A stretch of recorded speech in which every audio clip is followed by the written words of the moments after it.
You are listening to Podcasting 101 with RSS.com, getting you ready to launch and grow your podcast. Hey everyone, Ashley here with RSS.com. In this episode, we're chatting with Jeremy Enns about whether or not there is an actual roadmap in a person's podcasting journey. Join us as we dive into the world of content creation, building in public, and finding clarity and purpose as a podcaster. Enjoy the show.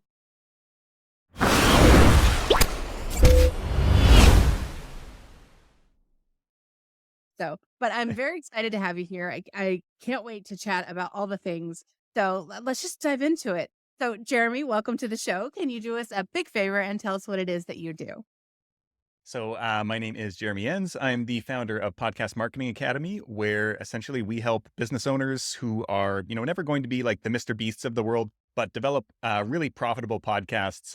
And, I'm using a YouTuber, but I think a lot of people in the creative space are aspiring to, be the best in the world, whatever that might be. Joe Rogan's a little polarizing, so we'll go with somebody maybe a little less polarizing, Mr. Beast.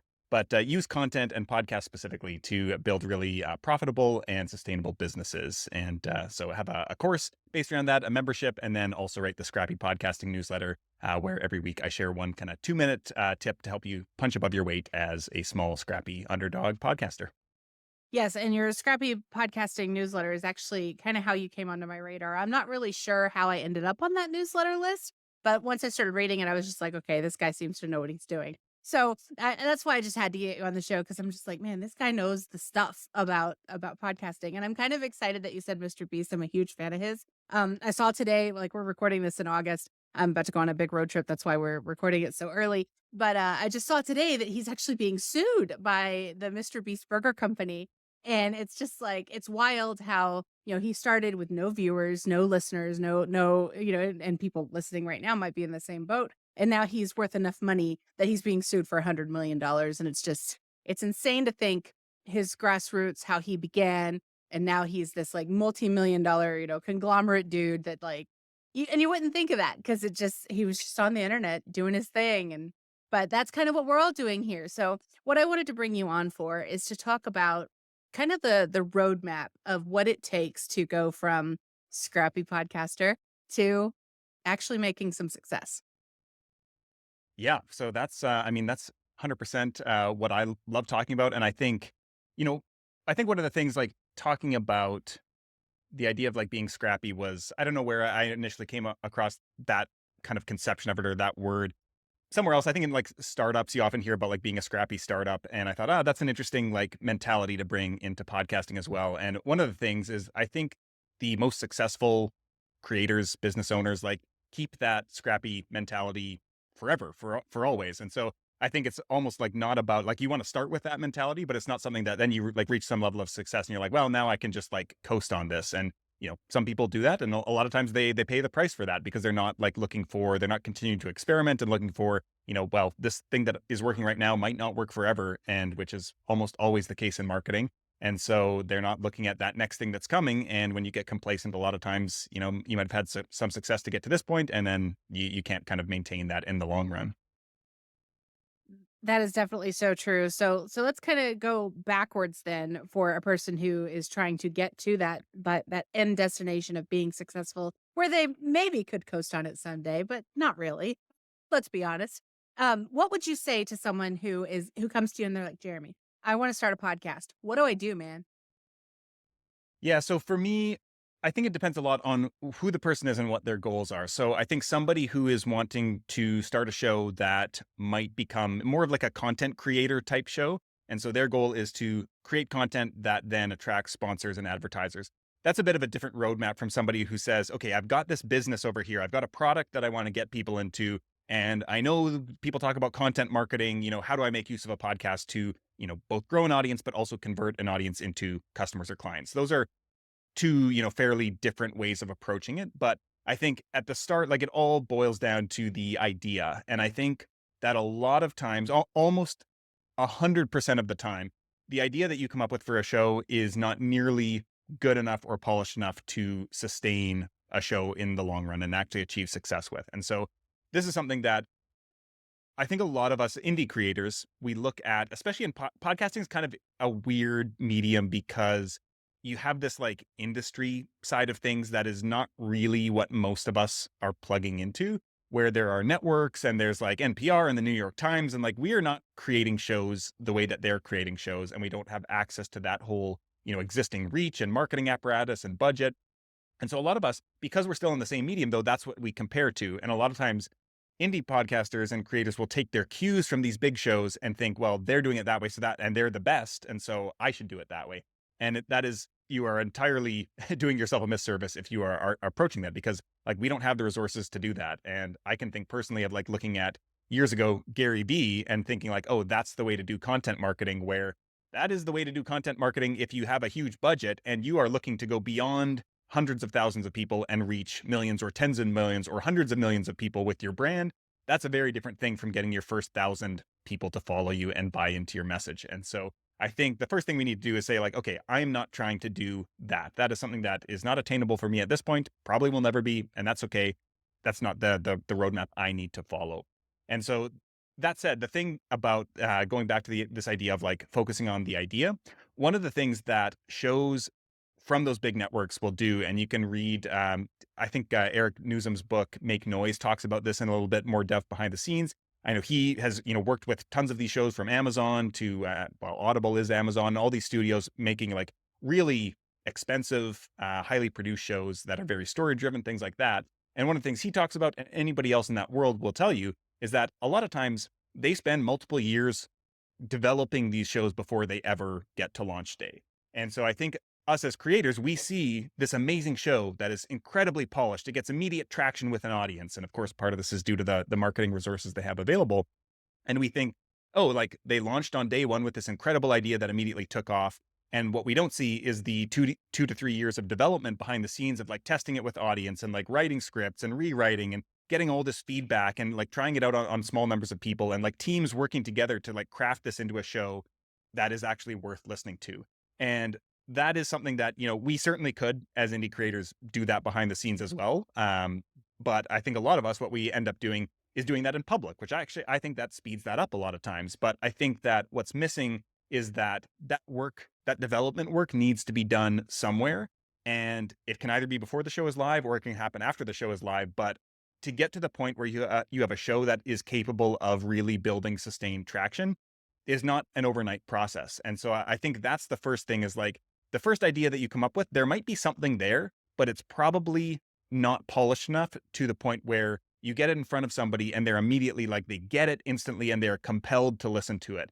And I think that that's something that most people give up before they ever get to that point of like polishing and molding that idea. And so that's where, for me, when I start working with somebody, it's kind of like, okay, there's something here in this idea. There is a good idea buried here, but now we need to figure out like, how do we mold this into something that is actually a compelling show that's beyond just a good idea, but how do we actually like convey this in the best way possible, both from the content itself, but also how we market it and talk about it and package it and all those things. So I think that's like really at the starting point where everything needs to the focus needs to be. I think that's great advice. And now one of the things that you said though was that, we don't see the behind the scenes. We don't see the multiple years of all like the groundwork and the research and there's probably, I would imagine, a lot of marketing research where they're doing like network groups and focus groups and all that good stuff. But what do we do when we want to achieve that level of success? But we, like you said, we don't have those resources. How can we hit the ground running, but maybe not necessarily do it quite at the level of a Gary Vee or an Amazon? Yeah. So this is, I think, where this idea of like building in public comes in, which is, again, it's kind of like an idea that's bigger in the software maker space, rather than content creators, although it has come over to the content space in the past few years as well. And I know Austin Kleon's book, Show Your Work, kind of really popularized this among kind of general creators and creatives, depending on how you kind of identify. But I think this idea of like building in public and like showing your work regularly is what helps you understand what do people resonate with. And I've heard, so there's these two guys, Dickie Bush and Nicholas Cole, who have a course called Ship 30 for 30. And it's a 30-day writing challenge type course. And then they have a bunch of stuff on the back end. So I went through that a while ago. And they had this phrase, in that course that it was something like make noise or what was it now? Make noise, listen for feedback, I think, something like that. And so it's essentially like put stuff out there and see what bounces back to you. And this is something that you hear a lot in the creator space, but what you don't hear so much that they've talked about more is that a lot of us, the way we do this is wrong. And so I certainly made this mistake, a decade ago when I started blogging. I heard like, okay, you're the way you're supposed to do it is create content, and then like people will, resonate with certain stuff, and you'll know you should double down on that. I think we've all heard that advice before. But where we go wrong sometimes is we publish content in a closed kind of forum. And so a podcast would be like, we don't start out with any audience. It's not publishing to anywhere that anybody's going to find it. Maybe we're doing a newsletter or a blog, or like these are all channels that nobody is ever going to find that work. And so we have no chance of actually getting feedback on it. And so part of Dickie and Nicholas's premise was that they built their course around publishing on Twitter for 30 days, because there is an audience of people on Twitter that if you're publishing your content there, it's in an existing ecosystem, and that's where you're actually going to get feedback on your ideas. And so I think a lot of times, if you are saying like want to come out of the gate strong with a podcast, I would come up with a content list, and whatever your social platform is, whether that's Instagram or TikTok or Twitter or X, as I suppose it's called now, LinkedIn, like whatever it is, it can be any platform, pick one. And if you have a community there already, that's going to be much easier. But like just start like in the months before you start really developing your show content, like come up with the ideas first that are going to be a part of that show, and just start like writing about those and publishing content about them. And that could be writing, could be video, whatever it is.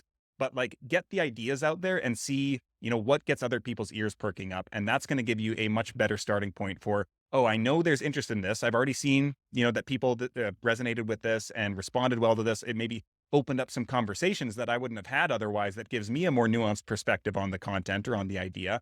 And then now I'm able to make a much better episode from day one on that topic leading up to it. And, a potential side effect as well is that you start to build, even if it's a fairly small audience, that you can then launch to on launch day. So I think like for me, 100% the ideas, both from the show itself, but also the episodes, are way undervalued, the importance of ideas. And so I would like start working on the ideas, and like the medium that they come out could be anything. You could, the same idea that could go behind a great, many true crime podcasts could also be great investigative journalist articles. Then a lot of investigative journalists move to podcasting because it's an interesting medium, but they could also be written. They could also be visual. And so I think the ideas behind your show can come out in many ways, in bite-sized forms, in, longer blog posts, newsletters, whatever. I think there are ways to test those earlier on than before you putting the time into the production. That makes a lot of sense. But I'm curious, whenever it comes to, actually starting the podcast, if obviously we're talking about podcasting. So if you're actually starting a podcast, do you think it's better to start a podcast with all your ideation and trying to get, feedback and figuring out what people think, and then possibly fail and move on to pivot to a new podcast? Or should you keep what it's currently called, get all that feedback, and then just kind of ride with it? Which do you think is better? Yeah, I think it depends on your savviness and experience around content creation. So I added this up the other day, and what are we in 2023 right now? So I think I've been creating content in some form or another for 15 years probably. And I think I've done something like 10 blogs, at least 5 newsletters. I've had 4 podcasts. I have done a couple of YouTube like mini series, things like that. And most of them haven't really gained traction. Like it's only in the past few years that I've actually like understood. There's been 2 things for me. I've understood the mechanics of creating a good premise of we'll call it a show, but it could be a newsletter as well, could be a YouTube channel. But like having a premise around your work that is hooky and engaging to people, that was a big thing I was missing for a long time. Also, just like developing the skills to do something well takes a long, long time. So like I have probably written 500 to 1,000 blog posts over the past 15 years. I've written much more than I podcasted, but I've done probably several hundred podcast episodes.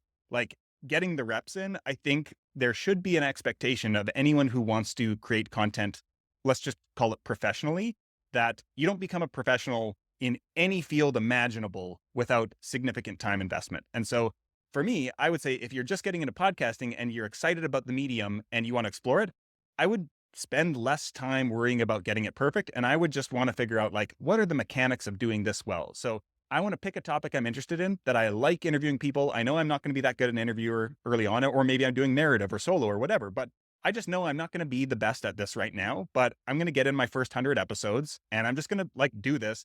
And maybe this show becomes something that's really interesting and I can like mold this over time. And like, this is totally something you can do, is that the place you start does not need to be the place you end. And like, I've gone back and listened to the initial episodes of This American Life, you know, one of the cultural touchstones of podcasting, certainly the culture as a whole as well.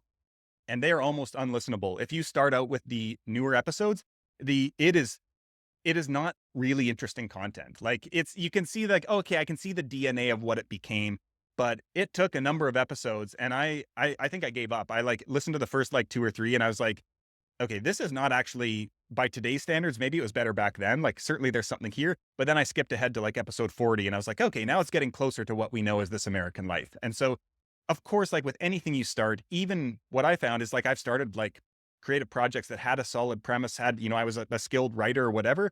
And I realized like 50 episodes later, I think of my one newsletter, it took me like 100 issues of writing it where I was like, oh, I actually understand what this finally is now. This was not my podcasting newsletter, but my other one, Creative Wayfinding. It took me 2 years of writing it every single week. I never missed a week. I think I like took a couple off for holidays, but it was like finally kind of like, oh, this is what this was always meant to be. And I just couldn't see it until I got some perspective on it and got a bunch of stuff out there. And so I think like that's a totally viable path to take. And to me, I think expectation management is a huge part of like success in being a creator or a business owner or anything. And just like understanding that like you wouldn't expect to pick up the cello today and 6 months from now be playing, you know, to an audience of 1,000 people. Like that just seems ridiculous to any of us. Or pick up a set of golf clubs and you're going to be playing professionally 5 years from now even. And so I think like thinking about content in that perspective where there's so much competition, there's so many incredibly skilled people out there, like we all need to put in the work and learn like what actually makes this good and find the way to hone our ideas. So I sometimes feel like a bit of a downer for saying that, but I think I personally would always rather like know that if I'm going to do this, I'm not going to see results overnight. And I would rather expect going in that like, this is going to take me a few years. So I better pick something that I'm actually excited to do on a daily basis before I get to whatever my idea of success is. I don't think that's a downer at all. I think it's important that people know the facts because, you know, when people get into this, it is a lot of work. And so I guess my question for you would be, you know, going back to the American Life example that you brought up. So it sounds like what they did is they kept all their early episodes up and they, you know, kept the name over time. But what do you think about like, should someone really focus that much on the name or should they just kind of just start? And if they need to start a new one with a new name, that's okay too. Which do you think is the better camp to go into? Yeah, I think I usually err on the side of don't overthink anything. I think like Love it. the idea, yeah, it's I feel like nothing really matters early on. Like if you say, if you're going to make the decision, say like, okay, I'm a creative person and I need to express myself, or I have a business and I need to market it. And that is always going to be true. Both of those things are always going to be true. So I'm going to be doing this for a while. There's no like exit here where I achieve this incredible success and now I never do it again. Like I think anybody who's had any kind of like creative success knows like you do something and the reward is getting to do more of it. And so I think that's where this idea comes back in. Part of it is like picking something that you just want to do more of. The reward for it being successful is not that you can now never have to do it again. It's that you get to do more of it and you get to spend more time on it. And so I think thinking about that kind of sets you up of like, okay, if I'm going to be doing this for a long time, then probably I'm going to change as a person. The world is going to change around me. There are going to be changes that happen here. And so I'm going to make the best choice that I can make right now, knowing what I know for title, for cover art, for episode content, for premise of the show, all that kind of stuff. I'm going to like make a decision and just start doing it and see how it fits out and works out for me. And sometimes you'll notice early on that like, okay, some of this feels kind of awkward. I don't really like the way these interviews are going, or I don't really like talking about this content. I thought I could sustain it, but either, you know, this show is not the right show for me, which I've certainly done, or the show is like needs some tweaking and I'm going to keep the same name and everything, but I'm going to steer it in a different direction. Or maybe there's somewhere in between where it's like, okay, like I think I'm going to rebrand the show and it's still kind of related, but it's not as focused as I'd like to be. We're going in the same audience, but slightly different direction here. And I think a new name would actually serve better and do a kind of brand refresh. And I think like for most people, where the more successful you are, the more risk there is in rebranding. And so for a lot of people, like if you've built it up to the point where it's actually really risky to change the brand name, it's kind of, you could make the argument a good problem to have because you've already found traction, you have an audience and things like that. Whereas I think for most people, I always think back to there's a quote by one of the Google founders. I don't know if it was Sergey or Larry, but it was kind of like early on at Google, they actively did not want people to discover Google because they knew that Google tomorrow was going to be better than Google today. And so I'd rather they discovered me tomorrow when it's actually better. And I think about that every single day where I'm just like, yeah, I know my brand isn't where I want it to be yet. My content isn't as good as I want it to be yet. So I'm kind of like, okay. And I can see the vision in my mind, like, man, a year from now, it's going to be so much better. So like on one hand, I would love to have the listeners and the subscribers now, but also I know I'm going to make a better first impression, further into the future, and like things are going to be tighter. And so keeping that in mind, I think is like another, at least for me, it's helpful in thinking about, playing the long game and not putting too much stock in where things are at right now, because hopefully it's going to be better in the future. So it sounds like we almost need to stop focusing so much on what's going to happen in several years, but just get out there, fail fast, and get the feedback. Yeah, 100%. And I think like one of the things, this brings up the topic of engagement, which every podcaster struggles with. I personally am a huge fan of initiating engagement rather than waiting for it to come to you. So whether or not they're existing listeners of your show, putting yourself and being an active member of a community around that your topic of your show revolves around, like not creating your own community, going out and being a part of someone else's. I think that's a way to just embed yourself in the conversation that's happening. And like people will naturally find their way to your show through that, but you'll also be able to, be plugged into what's happening in that space, and it's going to shape your own content. You're going to be able to like have more ideas more readily that come up with the show. And I think that, then you're kind of like, you're not waiting for listeners to come to you and respond with you, because like, if you're already a member of that community and then those people discover your show, you already have a relationship with them. And so they're probably going to much more naturally talk about your show because they already know you. Now they know your content. And I think that that's where things start to like click a lot more, and it becomes a lot less like you're, broadcasting, into the void, and you're kind of just like plugging into an existing conversation that's already happening. Can you give me an example of what you mean by plugging into a community you're already part of? So for me, this has really happened through Twitter. It has also happened in other places as well. And I suppose I'm just going to defiantly go ahead and keep calling it Twitter at this point. But so a few years ago, I had always, and I know that a lot of the data shows that podcasters are most active on Instagram, but I just like hated Instagram myself. And so I like tried hard to make Instagram work for me to build a community of podcasters there. Instagram as a platform is also less communal than Twitter. And so I moved to Twitter just for my own. There were people I liked on there, even if they weren't in the podcasting space. But it seemed like around the same time, 2020, 2021, there's a lot of like the podcasting community on Twitter was growing. And so I talked about podcasting on Twitter, but I also interacted with a ton of other people who were in the podcasting space on Twitter. And there's this kind of natural community that forms around that when the people you follow, you're just like, and I do this on LinkedIn now too, is like, there's a bunch of people I find genuinely interesting. They're friends. I like their content. They're smart people. They have interesting things to say. And so I spend a lot of time, I typically spend more time engaging with their content than I do coming up with creating my own. And so like I've became friends with tons of people in the podcast space, which is what I create content around. And so what happens is like I've got exposure to their audiences who are also interested in podcasting, who then may subscribe to my newsletter, but also all the other people who are also publishing content will do, cross promotions together, or we'll do panels together, or we'll shout out each other's newsletters or things like this. And so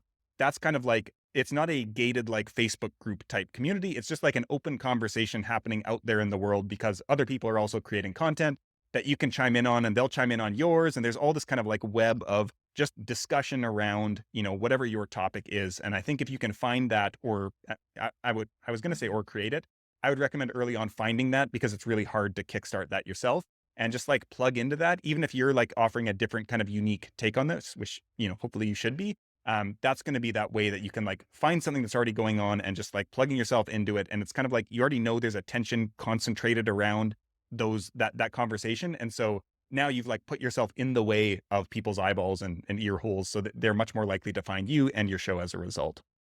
That makes complete sense. And I mean, there's so many groups out there in every different niche and so many forums you could go on. I mean, something completely random like taxidermy. There's a whole Reddit thread on taxidermy, and And you could create an entire podcast all about that. And I'm sure someone already has. And so I like the idea of going and finding what already exists and seeing how you can not dominate the conversation, but participate in it and figure out, what your audience even wants to hear, because I'm sure that that's a great place to get all that research for what you're going to even talk about. And I think, yeah, for me, I highly promote audience research, and I also highly resist it as a creator because it sounds boring and, I don't really want to do it and I don't make time for it all the time. I'll do sprints of it sometimes when there's something I know, like, I don't really know this and I need to find out so that I can, do this test over here or whatever. But I think when you focus on, for me, like what unlocked it for me was like, okay, my goal here is not networking, it's not audience research, it's making friends. And like, I'm going to go where there are people who are interesting to me, who I like and I admire and I respect, and I'm going to hang out with them. And you end up both doing audience research and networking while actually kind of it's like packaged in this like Russian nesting doll of like making friends. And it's like, oh, I can make friends. I like talking with people about podcasting.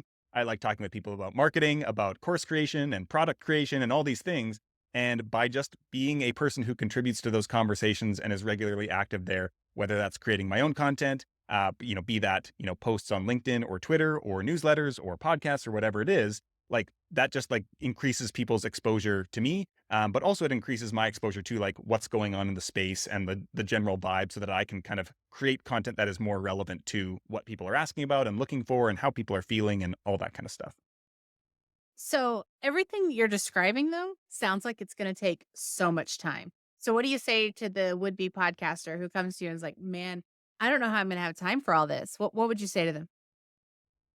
I mean, I think that's like a real thing that people need to understand is like there is no shortcut. Like you need to be able to invest a certain amount of time to have success in most fields. Like there are certainly some niches where there's just nothing else. And so like if you can create just like a half-baked show, like you're going to get your listeners there. Those are very, very, very rare niches there aren't very many of those. So I wouldn't like put my hopes on any of that. But I think that that's one of the big reasons that people quit is because they get into podcasting and they realize takes way more. I thought I was going to be like, I show up for an interview, like maybe I do an hour on the interview, I do an hour of editing and then half an hour of like publishing and whatever else. And it usually does not work out that way. And so I think one of the reasons, like a lot of people who have success podcasting, they're creating shows around topics that they're already active members of the community. So they don't have to like it doesn't become work at that point. And so like for me with Twitter, like that was not time spent researching. That was time spent procrastinating on other stuff because I like enjoyed being on there. And it's like, I would rather like shirk off work and just go like chat about my favorite topic here for 30 minutes. And, 30 minutes a day isn't a huge amount. It's not nothing.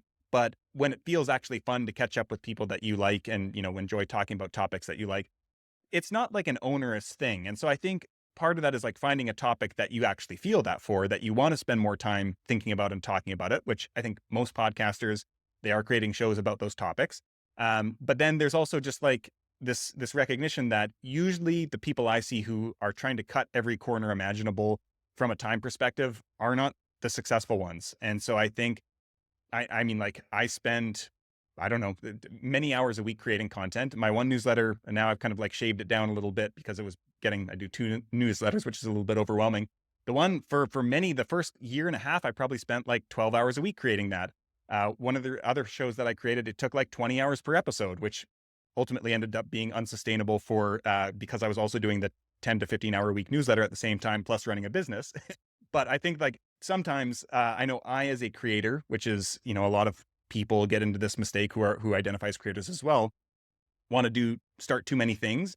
And so one of the things that I've over the past kind of 3 years really been whittling away at, like, okay, what's the one thing I really want to commit to and do that really well and invest the time there rather than trying to do all these different things and actually running out of time. And so like I've, at least for the summer, said, okay, I'm not doing social media anymore at all. I'm just like, I spent so much time on there, and I've gotten a lot of benefits out of it, but it's reached the point where it's inhibiting the newsletter and other things like that. And so I'm going to like, for the next few months, like really focus on the newsletter and make like optimizing that and, getting that to where I am, feel like it needs to be right now.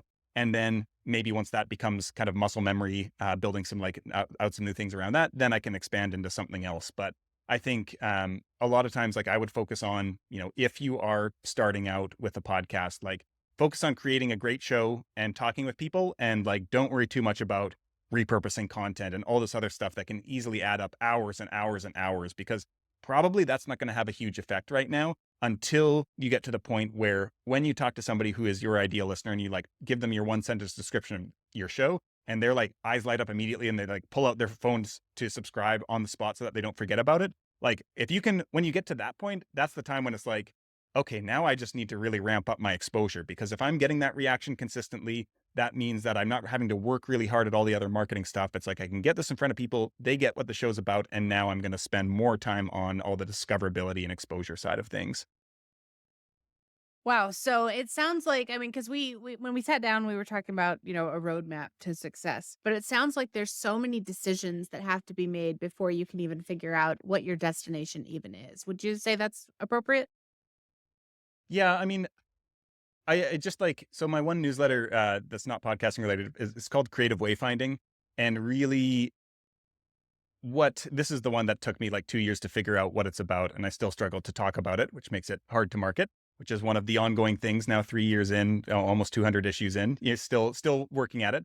But really, it's more about like the internal side of like making and marketing creative work, and there are so many tactical things that we all latch onto. And I kind of think of this as like there's this flip side, this like above ground and below ground. And the above ground is all the stuff we can see, the tactics, the strategies, and the below ground is all the internal stuff that totally does kind of influence everything that we do. And we're kind of on this like this journey where we need to make the journey on both sides of that equation, that line, the above ground and the below ground. And I think a lot of times we try to compensate for a lack of clarity about what we want, or like what the content that we are uniquely capable of creating and should be creating. And we see, oh, this is popular right now, so I should create something like that. Or, oh, podcast collaborations, that's the way to grow. So we latch onto all these things, and we're not actually in tune with like, why am I doing the show? And like, what about me is going to come out in the show that will make this the show that only I could possibly create? And so I think a lot of times, like coming back to, doing a lot of the work to figure out first, like you mentioned, the destination. I think that's a really, a question that we should have some idea when we're starting out. Like, why am I doing this show in the first place? And, why am I the right person to be doing this show? Why is a podcast the right medium for this idea? I think a lot of people don't have clarity on those answers, which makes for like when you don't, those are all like the internal side of things. And when you don't have those answers, nothing you do on the other side of the equation will actually work. Like, because you don't have clarity at the core of like, what makes this worth listening to? Why should somebody pay attention to me and this show? And why is this the right decision for me? And so I think a lot about like sorting that stuff out. It's usually not possible to get a absolute clear answer on that, probably ever. If anybody has ever, who's listening to this, like just had absolute clarity on everything on the internal side of things in their life, I would love to hear from you and what your secret is. But I feel like for me, it's always like a best guess in like a general direction. Like I know I want to go in this direction, and I can see how this podcast might be a good vehicle to help me get there.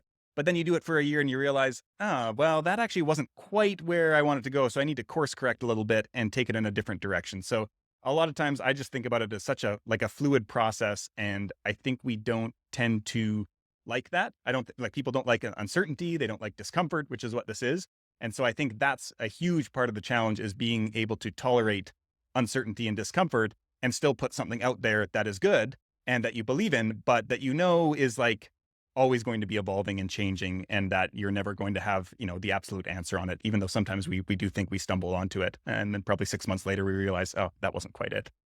So it sounds like everything that you've said, and again, back to the map analogy, sounds like you're having one of those journey matters more than the destination moment. Oh, yeah. Don't even get me started on the journey and expedition metaphors. That's my whole one newsletter basically. But I think like when I think about like, what does creative success look like to me? And so I identify both as a creator and an entrepreneur and a marketer and all these things. And I think about like, okay, so let's say that I was able to build up my company and sell it for whatever huge amount of money. That means I never have to work again. What am I going to do the very next day? What does that mean? As a creative person, I am going to find a creative project to work on immediately. And I'm not going to be able to I will feel uncomfortable not doing that. And so for me, part of that is like, well, how do I take that energy, whatever that is, that if I didn't have to work, what would I be doing? And maybe I don't have the time or the budget or whatever it is to do that exact version of it right now. but how can I work some of that into what I'm doing right now? And in my experience, like that actually creates the shows, even if they're like a business marketing tool, that are actually worth listening to, because there's something unique about like you and your energy that you're bringing to this that people can't find anywhere else. And so I think, no, I don't think any of us actually wants the destination. I think we do, but like what the only, not to get like morbid here, but the only final destination is death here. Like whether we are going to fill that time with something. And I think if you're a creative person, you're going to be doing creative work. So how can you just start doing that now so that you don't even want to get to the destination? It's like like I said before, the benefit is getting to keep doing more of that thing. And so I think too many of us like sometimes come up with this idea of like, well, if I do this really well, then I'm going to reach the end point and then I won't have to do it again, which is kind of like, well, why are we doing it in the first place? If part of this is like a hobby or something we enjoy, like we should if you don't want to keep doing this, probably you're working on the wrong show is usually how I think about it. That's a really interesting way to think about it, actually, because I mean, one of the biggest things that I've been reading about lately is celebrities that finally achieve all their dreams and goals and then they become depressed. They worked so Mhm. hard to get there. And then once they were there, it was like, now what? So I like the idea of, well, making your destination almost a moving target. Yeah. And yeah, I think there's like one of the things that I one of the things that I like about content creation, which is like both attached to my business. And also I have like one newsletter that's much more attached to my business, which is Scrappy Podcasting. And then I have another newsletter, which has no products or services or monetization attached to it at all. And one of the things that I've realized is like, I enjoy doing Scrappy Podcasting way more when I bring over the stuff from Creative Wayfinding and some of the ideas that feel kind of like we're talking about here, that they're less about like podcast marketing, but they're more about this, like, we're all trying to create stuff and build audiences while also trying to like be fulfilled as creative people and, feed our families and all that kind of stuff. And I think that that can all live together. And I think that's the really hard part of marketing and content creation, is like finding out, because you, like, almost by definition, you can't take somebody else's template for that because you're a different person. You have a slightly different audience, you have different goals. And so figuring out how to blend all of that together in a unique and compelling way that's both fulfilling for you, but also beneficial to other people. Like that's some of the art and like magic, I think, of marketing and creative work. But I think like if you can land on that, that's, I think, the sweet spot that we're all looking for. And I know that I've done this countless times, is that we look at what is already successful and we think I need to be more like that, rather than saying like, what do I want to see? And like, what would be fulfilling for me to create that is also, belongs in this world that like other people in this space might also be interested in. And like, that's actually the thing that's probably more likely to be successful. And like, I'll give you an example. I have had so many people who've joined my course who got inspired to start podcasts by Amy Porterfield. Now, hers was one of the first shows that I ever listened to, and I owe a lot of my like online business career to her and to Pat Flynn and all these people. Tim Ferriss is another common one where people like get inspired by his show and basically create copycat shows. And what nobody realizes is, why would I listen to your Amy Porterfield clone show when I could just listen to the real thing over here? Like, if you're not doing anything differently, or Tim Ferriss, a Tim Ferriss clone show, he has access to way more interesting people. He's a much better interviewer. He has a much broader field of knowledge, and like nobody can possibly compete with that. And so what would be more interesting is to say like, okay, well, she has, some format here. Tim has some format here that's maybe a little bit interesting, but I don't have any of these advantages that they have. I don't have their personality. And a big part of the reason that it works for them is because of something that's entirely non-replicable. And so I need to find out what is that I can bring to my show that is going to differentiate that. And so I think that's the thing that I like working with people with. It's not something you can like write a blog post on and say like, here's the 5 steps to like figure out that unique thing within yourself that is like entirely magic and like you can't even put words to. I think like that's a much more like interpersonal thing sometimes, that we can get sometimes reflections from people around us.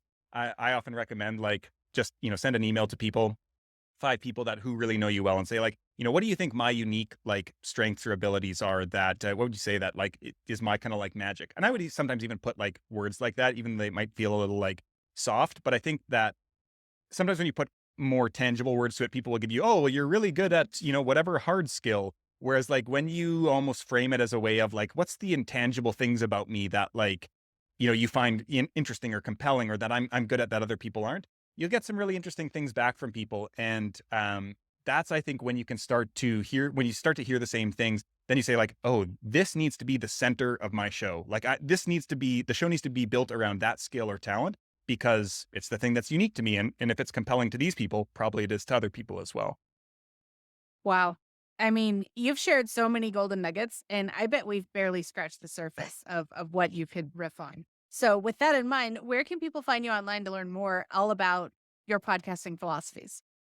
Yeah, so the best place is at podcastmarketingacademy.com. And so there you can find the Scrappy Podcasting newsletter that we mentioned. I also have a free kind of self-serve audit of your marketing. So you answer 20 questions and it'll give out a personalized kind of rating on each of the categories of your marketing and then give you some tips on what you can do to improve in each of those areas. So podcastmarketingacademy.com is the best place. Yeah, and people definitely need to subscribe to your newsletter because, like I said, that's where I first stumbled upon you, and you share a lot of golden nuggets, more than we could possibly fit into a quick podcast episode.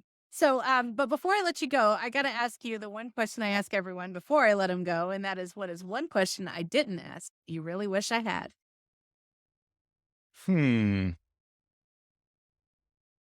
Man, I feel like I really enjoyed this conversation, and we got into a lot of like usually. So the typical question is, I love, as everybody here can now probably notice, I love riffing on all the non-obvious, non-tactical internal stuff, and so that's usually my answer to that type of question. Is all that stuff tends to get ignored, and I think it's basically the whole of the challenge of doing creative work and marketing. I just came across a quote this week that was, there's no such, or I think it's like, there are no business problems, there are only mindset problems. I was like, oh, that feels pretty accurate. It hit home. Yeah. As I'm like thinking I'm struggling with some kind of business problem, and I'm like, oh yeah, it's probably all me, mindset and emotional. So that would be we did get into that, but that's what I would say is worth thinking more about than a lot of the tactical things.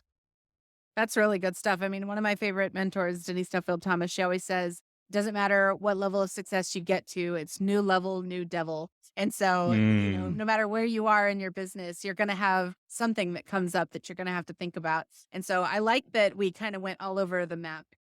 Back to the map analogy. I just want to thank you for being here, because everything you said, I think it's awesome. And I hope that people that are listening to this, that they got something out of this that they can kind of take and use towards their own podcasting journey. Because in my opinion, podcasting is one of the best mediums out there right now. And it's such an intimate medium. Like, you learn so much from people and they're in your ears. And I love the medium. So I really appreciate you being here, and thank you. Just thank you. Yeah. Thank you so much for having me, Ashley. We'll have to do it again sometime. Yes, definitely.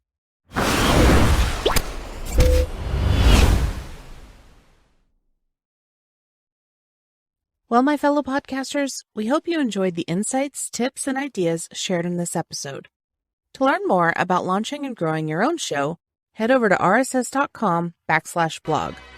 And if you're ready to launch a podcast of your own, you can get started for free with your first episode on us. Thanks for tuning in.